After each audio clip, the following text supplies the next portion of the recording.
Mr. Wellington, a pleasure to make your acquaintance at long last. A pleasure indeed. Your reputation precedes you, Mr. Wellington. Precedes you by quite a substantial mile. An early high school graduate. Your parents proclaimed you to be a genius, and many would agree. You went on to be the top of your class at Harvard University, one of the most prestigious schools in the world. From there, top ranks at militaries in multiple countries. I don't know how you do it, Mr. Wellington, but it seems everywhere you go, you leave indelible footsteps for others to follow it.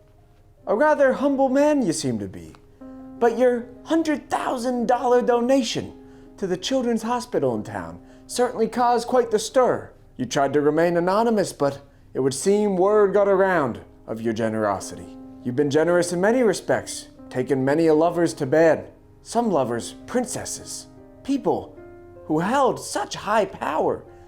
But that wasn't enough for you. You weren't in it for the power, were you? You were in it for the experience. Because you, a storied man, are after stories yourself. Please, Mr. Wellington, allow me to speak no further. The floor is yours. No. What do you mean, no? I mean, no, not a single thing you just said about me was accurate or true in any way. Everything you just said was a total fabrication. I've never done any of that. That's not who I am. That's not my life. I don't know what you're referring to because I did my research on you, sir. What kind of research would say I went to Harvard?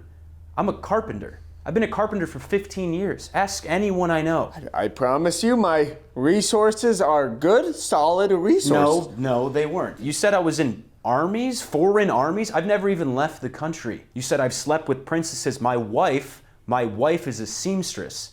And it is this donation to a children's charity. I hate children. Why would I ever donate money, let alone that much money, to a children's charity?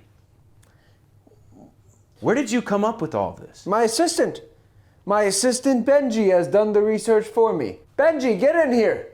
He's watching the carriage outside. Benji, get in here. Righto. Hello, Benji.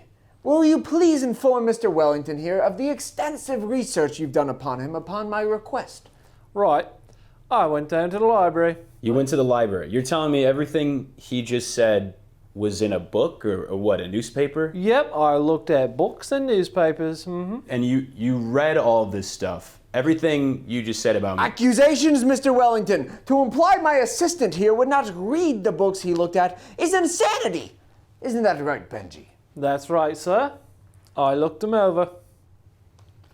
You read the books? I looked them over, sir. You keep saying something different, but you mean you read them, correct?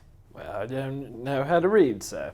Oh, you don't know how to read. Why, upon my request, would you go to a library if you did not know how to read? The library is where you do research. Oh, brilliant! I would have sent a baboon to do research before you if I'd known you were so silly. Away with you. Shoo! Away! Shoo! Not the go, carriage Benji! again, To the carriage sir. with you! Go! Oh, right. Mr. Wellington, I apologize immensely. For your inconvenience today, may I interest you in a drink? You seem to be a bourbon man. You like a hard whiskey. I haven't had a drink in 10 years, but thanks.